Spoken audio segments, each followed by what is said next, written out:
Hello, everyone. Welcome back to another one of my writing snippets, Writing Radiance. I'm Jubilee Lipsy, and I'm a biblical fiction author. And one of the worst feelings in the world as a writer is being stuck or feeling stale and stalling out in your own writing, especially if you're in the midst of a project like a novel that you're really passionate about. It's even worse if you have a deadline. But good news, there is plenty that you can do about this. The longer you practice, the more adept you'll become at recognizing which of these tips to employ at what time. But sometimes you just have to try a few and see what works. But the main thing is, don't be hard on yourself. Don't get discouraged if it takes a few days to come out of a slump or even a little bit of time. Your brain is not wasting time. So when you stall in your writing, particularly with a novel or something like that, try some of these tips on for size. Number one, what you could do is change your activity. Depending on how long you've been at it, especially not just in one day, but if there's been a long stretch of writing for hours every day, you could probably use a break. And you'll be amazed at how some ideas come effortlessly when you take your mind off writing for a while. Number two is to maybe reassess your timetables or expectations. Sometimes you'll find that you're getting in your own way with arbitrary or unrealistic goals and deadlines that you've set for yourself. Decide if those are absolutely necessary. Sometimes the extra breathing room is all you need. And you will know with practice whether you're actually self-sabotaging or just giving yourself a break. Number three is spend time chatting with your characters. Now, if you're writing something nonfiction, this obviously doesn't work, but what you can do instead is you can think about who your audience is. But spend time chatting with your characters if you're writing a novel. The most engaging stories, in my opinion, follow the most multidimensional characters who aren't just bound to one moment of a plot, but they're the sum total of everything that's ever happened to them, even if some of it doesn't make it on the page. To generate this, you're going to need to spend a lot of time getting to know them, probing their motives, asking them about their past. It sounds crazy, but it works.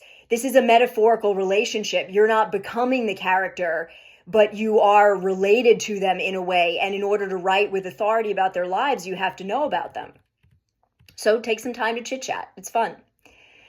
Next, what you could do is find the drama. My favorite thing to do with a chapter that isn't going anywhere is to take the bare bones of what needs to happen based on what's come before and what's coming after and turn it into sort of a movie scene. Imagine how it would play out in a film or a play or in real life. How would I stage it if I were a director? Add music, look up Pinterest pictures, look up a little bit of research about the time period. Find ways to experience parts of it yourself. You'll find something there. Dramatize the moment. Don't just write about it. This is a big one. Pray and ask for fresh eyes. Ask for a fresh angle. Honestly, this should be number one because it's what I do at all times and any and every point of the process. I love lifting up aspects of my work to God and seeing Him provide fresh leading. The truth is that God's been helping you all along. Acknowledge Him in all your ways, even your characters. Get in the zone. For me, this means acting out the scene. Decide how the character would say things in this moment and what else should logically be happening and act it out in front of a mirror. Put yourself in the moment. It adds an element of reality that's just too delicious to pass up, and it helps you to weed out the stuff that's unnecessary. Try writing something else. This is one that is a little bit non-intuitive, but I can't tell you how many times I've become unstuck by stepping away from something that wasn't working and writing something else that was somehow stuck in my mind, taking up space. Always save those attempts, by the way. Not only do they relieve your mind, but they often become something in their own right. My entire David series began as a little side project while I was writing a Bible study. Next is read. Good writers are always reading. It will become more of a discipline for you as your schedule becomes busier, but give it a shot and be particular about what you read. For a writer, reading is not just entertainment, it's research that becomes a part of you and influences your work.